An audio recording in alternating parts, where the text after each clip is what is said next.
Ethan Mercer hated the rain. It wasn't the kind of hatred that got under your skin and made you fume.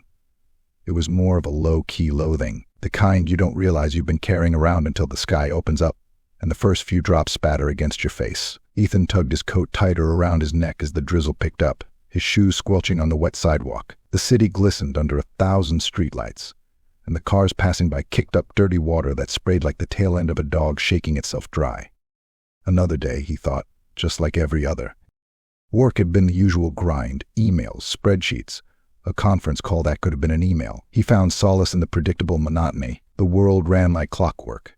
But tonight, as he trudged his way home through the rain, Ethan felt it. A shift. Like when you hear a sound in the middle of the night and suddenly the quiet feels too heavy, too silent, as if waiting for something to break. He crossed an intersection, his apartment building still several blocks away. The rain was coming down harder now, blurring the edges of the city into a mess of streaked lights and shadows. That's when he saw him. Across the street, leaning against a lamppost under the faint glow of the orange bulb, a man stood watching him. At first glance, nothing seemed particularly off, just another person waiting out the rain. But Ethan's step faltered, and his breath hitched in his throat. The man was staring straight at him. No, not staring, studying. Ethan stopped mid-step. The figure didn't move. His face was obscured by the dim light and rain, but there was something unnervingly familiar about his posture, the way he held himself, like an echo you can't quite place. He stood with one shoulder slightly raised, leaning just so on his left leg, the exact way Ethan had stood his whole life without thinking about it. What the hell? The world around him seemed to fade.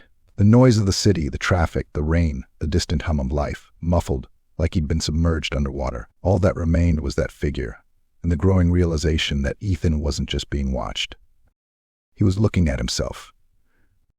He blinked rapidly, rubbed his eyes, and squinted through the rain. The man remained, still as stone, staring back at him with a look that mirrored Ethan's own. Heart hammering in his chest, Ethan took a step backward, almost slipping on the slick pavement. His mind raced for some kind of logical explanation. Twins? A prank? A trick of the light? His thoughts stumbled over themselves, trying to make sense of the impossible. Then, as if sensing his panic, the figure moved. A single step forward, and the lamplight hit his face. Ethan's stomach twisted into a knot so tight he thought he might vomit. The man didn't just look like him. He was him. Every feature, every line and curve of his face. The only difference was the smile. A slow, deliberate grin crept across the man's face, one that Ethan had never seen on himself but knew belonged to him all the same. It was the kind of smile you wear when you know something that no one else does. Ethan took another step back, his pulse roaring in his ears. This can't be real. This can't be real. His foot splashed into a puddle, the cold water soaking into his sock, and for the first time in what felt like hours, the sounds of the city rushed back. A car horn blared, snapping him out of his daze. His doppelganger, or whatever the hell it was still there, unmoving, smiling that same knowing smile. Ethan turned on his heel and bolted down the street. The rain came harder, pounding against his back as he ran, his legs burning from the sudden sprint. He didn't dare look behind him. His mind whirled with disbelief, panic, and a growing dread that gnawed at him from the inside. When he finally reached his building, he fumbled with the key, hands shaking so badly he dropped it twice before jamming it into the lock. He pushed the door open, stumbled inside, and slammed it shut behind him. He leaned against the door, panting, trying to catch his breath, his heart threatening to beat out of his chest. The apartment was silent. His breathing echoed in the stillness. Ethan forced himself to walk over to the window. He peeked out from behind the curtain, his stomach twisting in knots. The street was empty. But the chill creeping up his spine told him it wasn't over. He knew, deep down, that this wasn't some random occurrence. No, it had been deliberate, and whatever that man was, Ethan knew this was just the beginning. Somehow, the doppelganger knew more about him than anyone should, and it was waiting for its next move. Ethan sat at his kitchen table, staring at his phone. The screen glowed faintly in the dim light, illuminating the 3 simple words that had appeared just moments ago. I know you. They floated there on the screen, haunting in their simplicity, typed out by a number he didn't recognize. A string of digits that meant nothing, and yet everything at the same time. His first thought was that it had to be a prank, some sick joke by a bored stranger. But deep down, in the part of him that had spent the last 24 hours replaying that eerie encounter on the street, he knew it wasn't random. He knew it was connected to him. The man, the copy, the thing that had his face and stood watching him like a patient hunter waiting for its prey. The air in his apartment was thick and oppressive, as though the walls were closing in, making the small space feel smaller. His hands trembled slightly as he reached for his mug of coffee, now cold and bitter, forgotten in the midst of the morning's madness. The clock ticked loudly from the kitchen wall, reminding him that he had less than an hour before he needed to leave for work. But he couldn't tear his eyes away from the phone. He couldn't shake the feeling that this was just the beginning. And then, as if to confirm that thought, the next message appeared. "I remember your father." Ethan dropped the mug, the sharp clatter as it hit the table echoing through the apartment. Coffee spilled over the edge, but he didn't care. His heart hammered in his chest, adrenaline flooding his veins. His father. The man he hadn't spoken to in years, the man who had left when he was 12, and who he hadn't thought about, really thought about, in a long, long time. His fingers hovered over the screen, wanting to reply, wanting to scream into the void, "Who are you?" But some invisible force kept him from typing, a cold, paralyzing fear that had settled deep in his bones. How could this person know? He had never talked about his father to anyone. The few who knew the story, the full, ugly truth, were long out of his life. It had become a shadowy memory, buried beneath layers of time and effort to forget. He stood up abruptly, knocking the chair backward with a loud scrape. His chest felt tight, his breath coming in short, uneven gasps. This isn't happening, he thought. This isn't real. And yet, the phone buzzed again. The fight. 1999. The baseball bat. Ethan felt the blood drain from his face. He grabbed the edge of the table, his knuckles turning white, as the memory came rushing back. His father in the garage, drunk and angry, so angry, swinging that bat around like a madman while his mother screamed for him to stop. Ethan had been 13, too small to stop him, but old enough to understand what that kind of anger could do, old enough to know it could kill. The bat had come crashing down against the metal shelves, splitting open a box of old photo albums, scattering their contents like confetti across the dirty floor. That was the last night his father had been in the house. No one knew about that night. Not even his closest friend, Liam. He had locked it away, like a ghost in a sealed room, never letting it out into the light. And yet here it was, sitting in the palm of his hand, a reminder that nothing stays buried forever. Suddenly the apartment felt too small, too stifling. The walls seemed to press in, and he could feel the weight of those words, the baseball bat, pressing against his chest like a vice. He grabbed his coat, not caring about the cold, not caring about the rain still pouring down outside, and bolted for the door. As he stepped into the hallway, the smell of damp concrete hit him, mingling with the faint must of old carpeting. His feet moved quickly, driven by an instinct to escape, but his mind lagged behind, replaying that last message over and over like a broken record. Outside, the rain came down in sheets, pounding against the pavement and turning the streets into shallow rivers. Ethan didn't care. He kept moving, his hood pulled low over his face, trying to outrun growing terror crawling up his spine. He needed to think. He needed space. He ducked into a cafe, one of those small places with peeling wallpaper and cheap coffee, the kind of place that didn't ask questions. His reflection stared back at him in the foggy glass of the door as he stepped inside. For a moment, he thought he saw something, someone behind him, but when he turned, there was nothing. Just the rain and the empty street. His phone buzzed again. He hesitated, feeling the knot in his stomach tighten. "You can't hide from me, Ethan." A cold sweat broke out across his forehead. He sat down at a booth, his heart pounding in his throat. His mind raced, grasping for answers, for explanations, for anything that could make this stop making sense. But there were no answers, only questions. He thought about going to the police, telling them that someone was stalking him, harassing him. But what could he say? "I'm being followed by someone who looks exactly like me and knows things that no one should." They'd laugh him out of the station. They'd think he was crazy. Hell, he was starting to think he was crazy. A shadow fell over the table, and Ethan looked up to see Liam sliding into the seat across from him, his face a mask of casual concern. He had texted him on the way over, more out of a desperate need for some sense of normalcy than anything else. Liam didn't know the details. Yet, "You all right, man?" Liam asked, studying Ethan's face. "You look like you've seen a ghost." Ethan swallowed hard. His voice felt small, shaky. "I don't know if I'm all right." Liam frowned. "What's going on? Did something happen?" Ethan shook his head, trying to find the words. How could he even begin to explain it? The messages? The doppelganger? The fact that his entire world felt like it was slipping out from under him. I think someone's messing with me, sending me these texts. But they know things, Liam. Things they shouldn't know. Liam raised an eyebrow. Like what? Like my dad. Stuff from when I was a kid, Ethan's voice cracked. Things that no one knows about. Not even you. Liam leaned back in his seat, looking at him with that same puzzled expression. Maybe it's just some sick prank. You know how people can get. Could have been someone hacking your account. Found old posts or something. Ethan shook his head, frustration bubbling to the surface. No, this isn't that. This is different. It's real. I saw him, Liam. Liam blinked, taken aback. Saw who? My double, Ethan whispered, his hands clenching into fists on the table. He looks exactly like me. I mean exactly. And I think, no, I know, it's him sending the messages.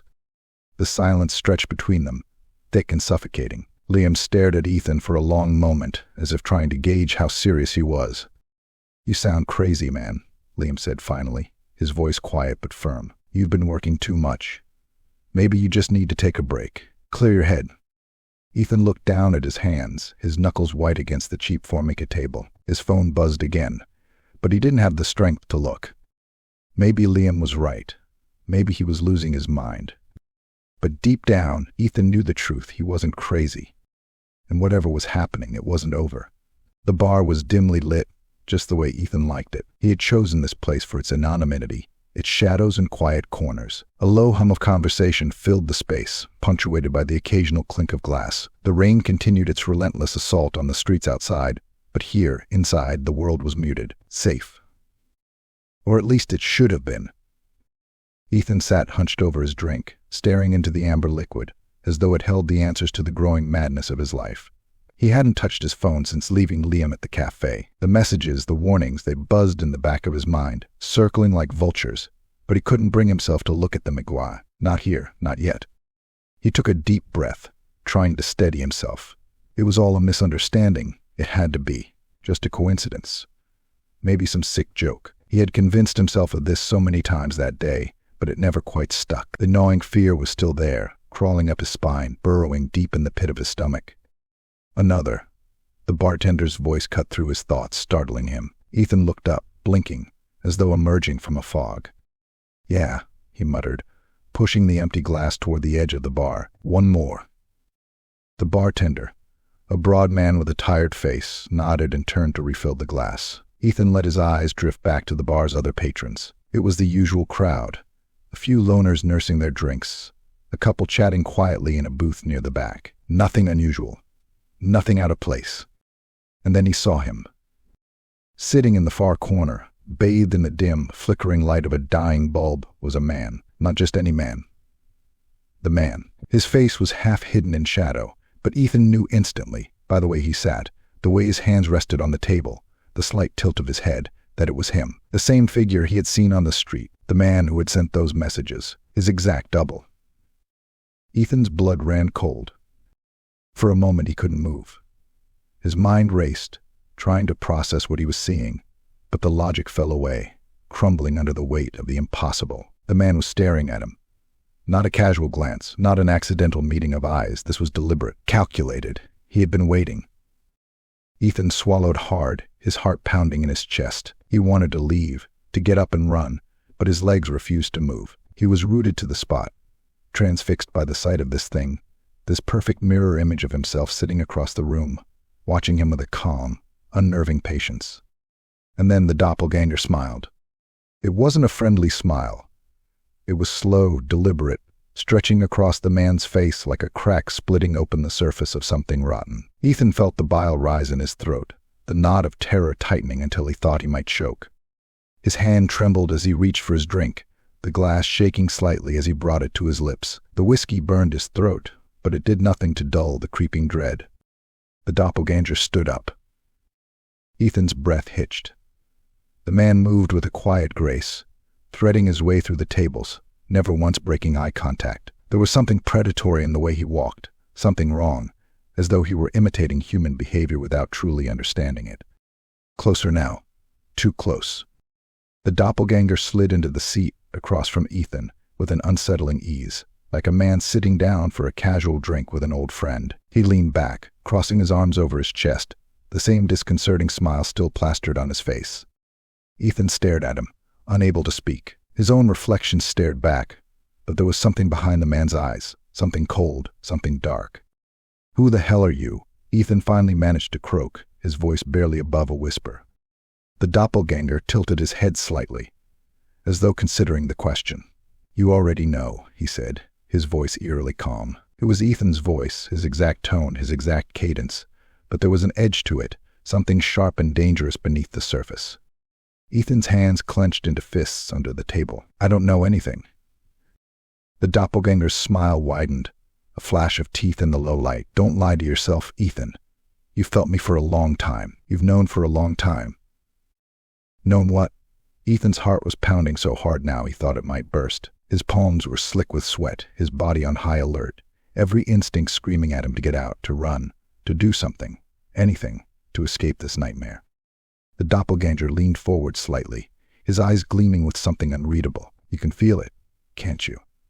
That little part of yourself that's been missing, that nagging hole you've been trying to fill for years. You thought it was your father, or maybe it was your job, or the people you pushed away." He paused, letting the words sink in. "But it was me, Ethan.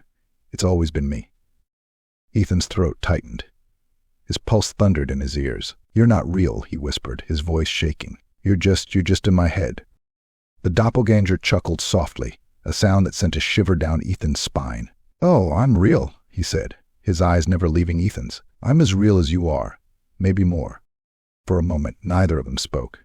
The bar around them faded into the background, the other patrons just shadows in the periphery. It was just Ethan and his double, sitting face to face, locked in some twisted reflection of one another. Ethan swallowed hard, trying to regain some semblance of control. "What do you want?" The smile slipped from the doppelganger's face, replaced by something colder, more calculating. "I don't want anything. I already have everything I need." He leaned in closer, his voice dropping to a whisper. "You're the one who should be worried, Ethan. You're the one with something to lose."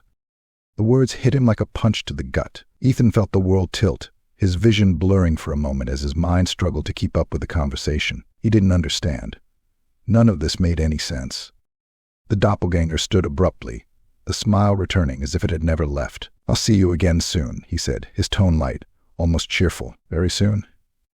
And then he turned and walked out, disappearing into the night, as though he had never been there at all. Ethan sat frozen in his seat, his mind a whirlwind of confusion and fear. His breath came in short, shallow gasps as he stared at the empty space where the man had been. He could still feel his presence, like a lingering shadow that refused to leave. The bartender appeared again, oblivious to the storm raging inside Ethan's mind. "You all right, man?" he asked, his voice gruff but kind. Ethan didn't respond. He couldn't. He could only sit there, staring at the door, waiting for the inevitable next move. Because now he knew whatever was happening, whatever this was, it wasn't over. Not by a long shot. Ethan stared at his reflection in the bathroom mirror, his hands gripping the edges of the sink, as if he might float away if he didn't hold on. He looked like hell. His face was pale, his eyes bloodshot, dark circles gathering beneath them like storm clouds. His lips were cracked and dry, his stubble uneven, as though he hadn't been able to remember what side of his face he had shaved last. But it wasn't the wear and tear of sleepless nights that had him transfixed. It was something else, something deeper, harder to explain, harder to shake. As he gazed into the mirror, his reflection seemed just a fraction too slow, like the image lagged a millisecond behind his movements. Or maybe it was his mind playing tricks on him again, warping reality like a funhouse mirror. Every time he blinked, he expected to see the other version of himself standing there, staring back with that too smooth smile, waiting. He didn't know who he was anymore. This can't be happening. The apartment around him felt foreign, the kind of place that looks like home, but feels like a stranger's, a shadow of a life you once knew. He had been spending more time here than usual, hiding, letting his job slip through the cracks, avoiding people. He hadn't spoken to Liam since that night at the bar. He hadn't spoken to anyone. The messages had stopped, but they didn't need to keep coming. The damage was already done.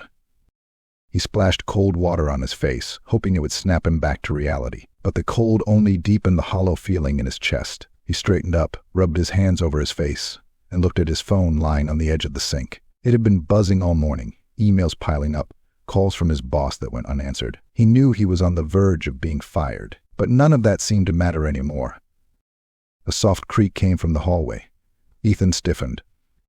He turned slowly, eyes darting toward the sound. The apartment was still, silent except for the occasional groan of old pipes and the faint hum of traffic outside. But something was wrong. His pulse quickened, and a cold sweat broke out across his skin. He stood there, holding his breath, waiting for something to reveal itself. Nothing. Just his paranoia again. Just his nerves stretched too thin. But he couldn't shake the feeling that something, or someone, was watching him. He moved cautiously into the living room, every step deliberate, his senses on high alert. The shadows in the corners of the room seemed deeper, darker than they should have been, and the silence, God, the silence, it was suffocating. The door to his bedroom was ajar. He didn't remember leaving it open. He stepped closer, each footfall like a hammer in his chest. The door creaked as he nudged it open with his fingertips. The room beyond was exactly as he had left it, unmade bed, clothes draped over the chair in the corner, curtains drawn against the daylight, nothing out of place. And yet, he felt eyes on him. Ethan. The voice was barely more than a whisper, but it cut through the air like a blade. Ethan spun around, his heart hammering in his chest. The room was empty. His breathing came in ragged gasps as he backed into the wall, his eyes darting around the space, searching for the source of the voice. There was no one there. He swallowed hard, forcing down the rising panic. It wasn't real. It was in his head. It had to be. He was just unraveling, losing his grip on reality, bit by bit. He pushed himself off the wall and stumbled back into the living room, his hands shaking, his thoughts a tangled mess. He needed to get out of here, needed air, needed to clear his mind. Maybe Liam had been right. Maybe this was all stress. Maybe he was overworked, overthinking. Maybe. His phone buzzed. Ethan froze, his hand hovering over it like it might explode. He hadn't been receiving messages for days, not since the encounter at the bar. Slowly, he picked it up and unlocked the screen. "Do you know who you are, Ethan?" His breath caught in his throat. His grip tightened on the phone as he stared at the words, the letters swimming in front of his eyes. "Do you even know who you are?" His pulse thundered in his ears. He dropped the phone like it had burned him, the device clattering to the floor, the sound shattering the suffocating silence. The question lingered in the air, twisting around him, pulling at the edges of his mind. "Do I know who I am?" The question echoed in his head, reverberating off the walls of his thoughts, making him dizzy. How could he answer that when he didn't even know what was real anymore? Was he real? Or had something replaced him? The idea sent a chill through his entire body, deep and visceral, like something had crawled under his skin. The mirror. The thought hit him like a jolt of electricity. His feet carried him back to the bathroom before he even realized what he was doing. He stood in front of the mirror again, staring into his own eyes, searching for something, anything, that could tell him the truth. But what he saw there terrified him. The reflection was him. Same face, same eyes, same stubble, but there was something off, something wrong that he couldn't quite name. He leaned closer, his breath fogging the glass as he studied every line, every feature. And then, without warning, his reflection blinked. He hadn't blinked. He hadn't even moved. His chest seized, the blood draining from his face. He stumbled backward, his heart pounding wildly as he stared at the mirror, at the image of himself that was no longer quite himself. The reflection smiled. A cold, cruel smile that didn't belong to him. It belonged to it. The doppelganger, the thing that had been following him, haunting him. It had been watching him this whole time, hiding behind his own eyes, waiting. And now it was here. Ethan's body trembled, his legs weak beneath him. He turned and ran from the bathroom, his footsteps echoing through the empty apartment as he scrambled to the front door. His fingers fumbled with the lock, his breath coming in ragged gasps. He had to get out. He had to get away before. Before what? Before it took him. The door flew open, and he stumbled into the hallway, the cool air hitting him like a slap in the face. He stood there for a moment, panting, his heart racing, his mind racing even faster. He didn't know who he was anymore. Ethan had been walking for hours, or maybe minutes. Time was a slippery thing now, something he couldn't grasp. He moved through the city like a ghost, his mind numb, his thoughts barely connecting from one moment to the next. The streets were slick with rain, the neon lights of the bars and clubs reflecting off the wet pavement like broken pieces of glass. His feet ached, but he kept going, as if stopping meant he'd be swallowed by something darker, something he couldn't name. He had no idea where he was headed. There was no destination, no plan. All he knew was that he had to keep moving, away from his apartment, away from that thing in the mirror. He was losing himself. Every face that passed him on the street looked like his own for a split second. Men, women, even children. They flickered, just at the edge of his vision, and then they were gone. His pulse raced, his breath shallow and ragged. The city around him blurred and pulsed, his senses on overdrive. But the thing that haunted him most was the reflection. It had blinked, it had smiled, and now, no matter how fast he walked, no matter how far he went, that image was burned into his brain, seared into his eyelids every time he blinked. His phone buzzed in his pocket again, the same unknown number. The same messages. You can't run from yourself, Ethan. He hadn't checked the phone in hours, but the buzzing wouldn't stop. Every time he tried to ignore it, it rang louder, like a mosquito buzzing in his ear that he couldn't swat away. It was always the same message, taunting him, needling him. You're running out of time. Ethan wanted to scream, but his throat was dry, tight. He'd pushed past anger, past fear. Now, he was just tired. The kind of exhaustion that seeped into your bones made you question whether you were even capable of being yourself anymore. He turned a corner and ducked into a narrow alley. His hands trembled as he fumbled for a cigarette from the crumpled pack in his pocket. His lighter flicked weakly in the wind. He leaned against the damp brick wall and exhaled a plume of smoke, staring blankly at the rain-soaked street in front of him. His reflection wasn't just a reflection anymore. It was out there, somewhere, waiting for him. The smile, the calm, assured look. It was all a game. The doppelganger knew something Ethan didn't, and it was only a matter of time before it revealed its next move. A deep, throaty laugh echoed through the alley. Ethan froze, his fingers gripping the cigarette too tightly. The sound was familiar, too familiar. He turned his head slowly, scanning the shadows. Nothing. Just the dark and the steady drip of rainwater from the gutters. But the laugh came again, this time closer. He knew that laugh. He knew it. It was his own, the same low chuckle he'd heard in his head 1,000 times. Going somewhere. The voice was casual, almost playful, but it cut through the air like a knife. Ethan's body went rigid. He turned slowly, his eyes wide, every nerve in his body screaming in protest. And there he was. The doppelganger stood at the entrance of the alley, leaning casually against the wall, arms crossed over his chest. He looked exactly the same as he had the first time Ethan had seen him. Same clothes, same stance, same face. But there was something in his eyes now, something darker, more malevolent. Ethan's stomach churned. What do you want? The doppelganger tilted his head, smiling that same eerie smile that had haunted Ethan for days. I think you know what I want. His voice was smooth, almost soothing, as if they were old friends catching up. Ethan shook his head, stepping back. You're not real. You're in my head. Am I? The doppelganger pushed off the wall and took a step toward him. If I'm in your head, then why are you running? Why are you so scared, Ethan? I'm not. But the words died in his throat. He was scared. More than scared.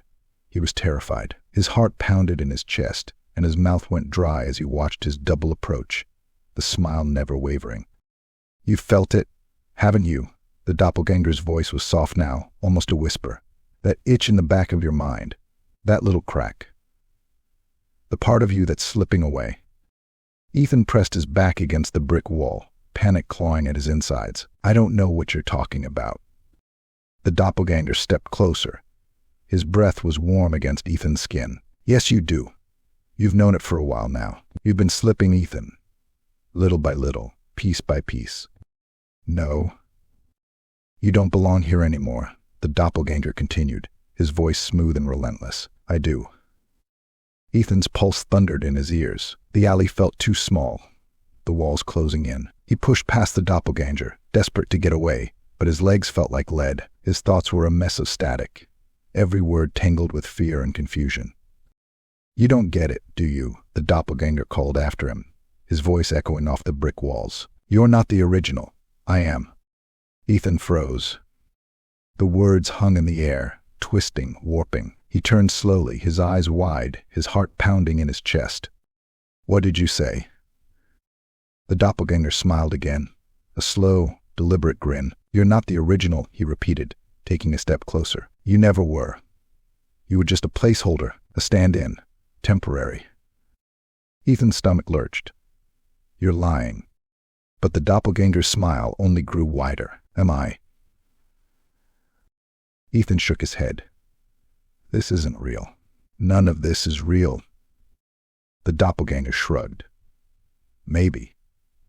But what if it is? His voice was soft, almost tender. What if you were never supposed to be here in the first place? What if you were never really you? Ethan's mind spun.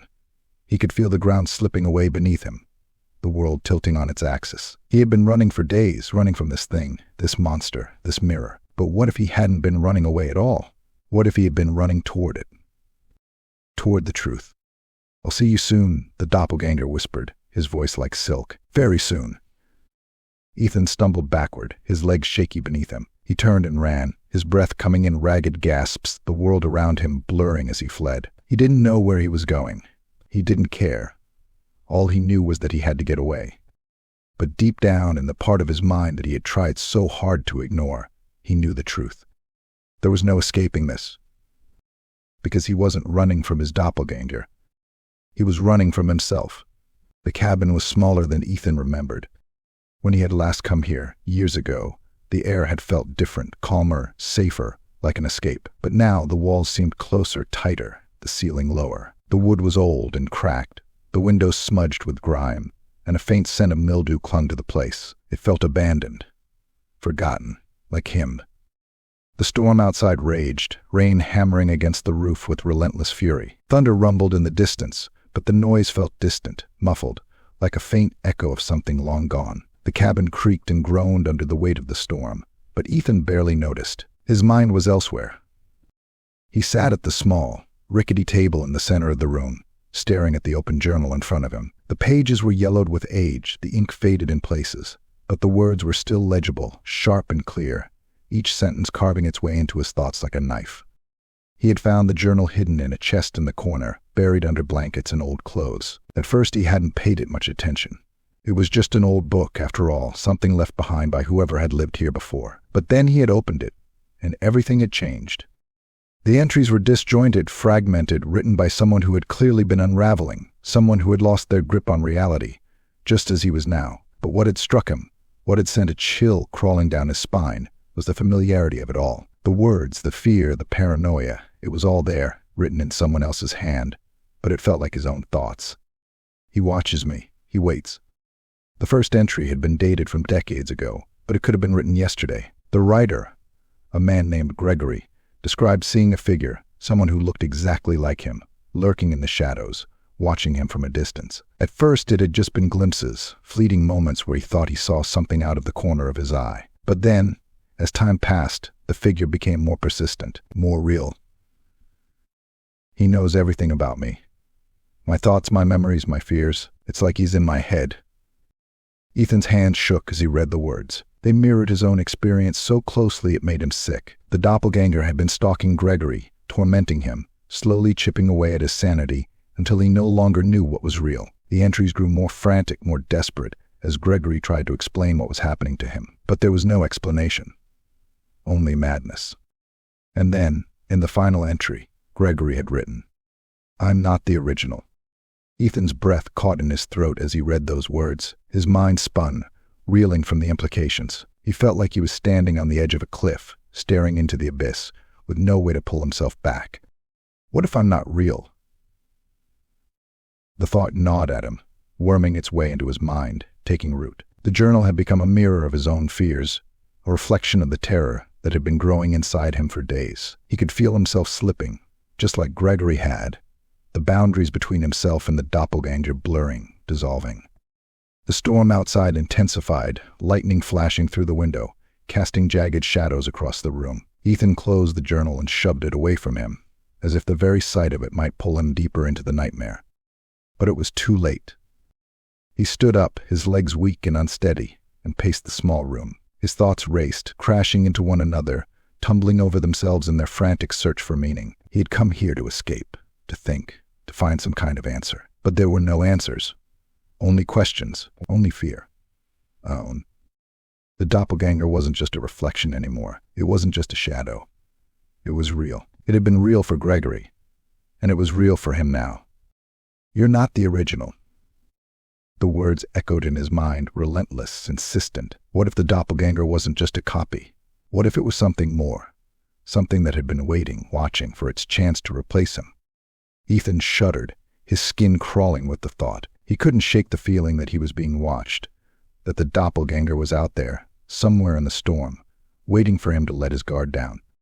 He moved to the window and peered out into the darkness. The trees swayed violently in the wind, their branches scraping against the cabin like claws. The rain poured down in sheets, obscuring everything beyond a few feet. But in the distance, just at the edge of his vision, he thought he saw something, a figure standing among the trees, motionless.